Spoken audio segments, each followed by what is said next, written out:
एक ससुर ऐसे भी, बेटा तू बच्चों का नाश्ता बना, इतने मैं इन्हें तैयार कर देता हूँ, फिर तू वत्सल का लंच लगा देना, मैं इन्हें बस तक छोड़ाऊंगा। नरेश जी अपनी बहू दिव्या से बोले, नहीं नहीं पापा जी मैं कर लूंगी, आप बैठिए, मैं बस अभी आपकी चाय बनाती हूँ। दिव्या बोली, अरे बेटा बन जाएगी चाय, मुझे कौन सा कहीं जाना है, तू पहले इन सब कामों से फ्री हो, तब तक मैं इन शैतानों को रेडी करता हूँ। नरेश जी हंसते हुए बोले। दिव्या हैरान थी, जो पापा जी माँ के रहने पर एक गिलास पानी खुद नहीं लेते थे, आज उनके जाने के 15 दिन बाद ही उसकी हर काम में मदद कर रहे हैं। असल में दिव्या के परिवार में दिव्या के पति, सास, ससुर और 2 बच्चे, 6 साल का काव्य और 3 साल की आव्या थे। जब से दिव्या शादी होकर आई, उसकी सास ने उसे बेटी की तरह रखा, घर के कामों में सहयोग दिया। यूं तो दिव्या के ससुर नरेश जी भी बहुत प्यार करते थे उसे, पर उसने कभी अपने ससुर को खुद से कोई काम करते नहीं देखा।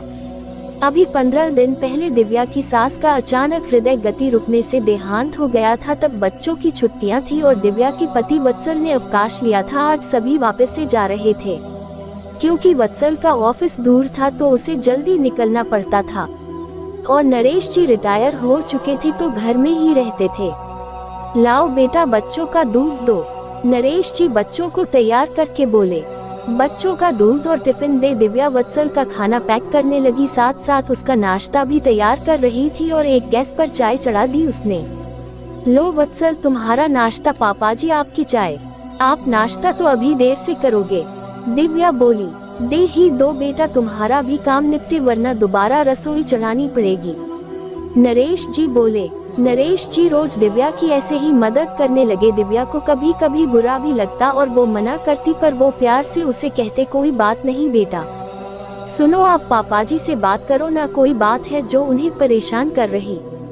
एक रात दिव्या वत्सल से बोली, क्यों कुछ हुआ क्या, पापा ने कुछ कहा तुम्हें?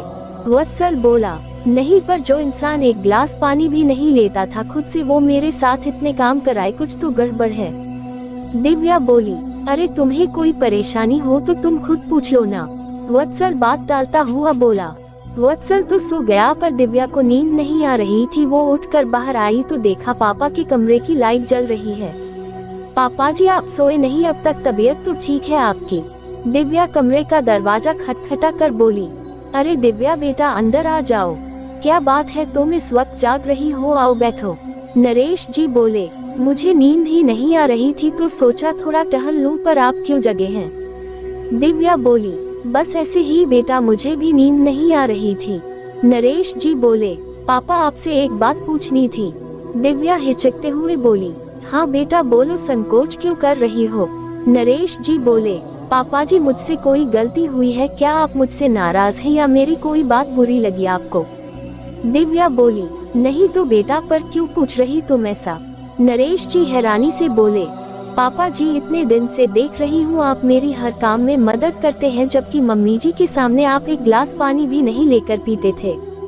दिव्या सिर नीचे कर बोली, हाँ, तो तुम्हें लगा मैं तुमसे नाराज हूँ? देखो बेटा, जब तक तुम्हारी सास थी वो तुम्हारी मदद को थी, अब वो नहीं है तो मुझे दोहरी जिम्मेदारी निभानी है मेरे लिए। जैसे वत्सल वैसे तुम, जैसे मैं उसकी सुख सुविधाओं का ध्यान रखता हूँ, तुम्हारा ध्यान रखना भी मेरा फर्ज है, नरेश जी प्यार से बोले। पापा जी, दिव्या आंखों में आंसू भर केवल इतना बोली, हाँ बेटा, अब माँ और बाप दोनों की जिम्मेदारी मुझे उठानी है। तुम्हें सुबह इतने काम होते वत्सल भी मदद नहीं कर पाता है, तो मेरा फर्ज है कि मैं अपनी बेटी की थोड़ी मदद कर उसकी कुछ परेशानी तो हल कर सकूं। समझी बुद्धू, मैं नाराज नहीं हूँ तुमसे, नरेश जी प्यार से दिव्या का सिर पर हाथ फेरते बोले।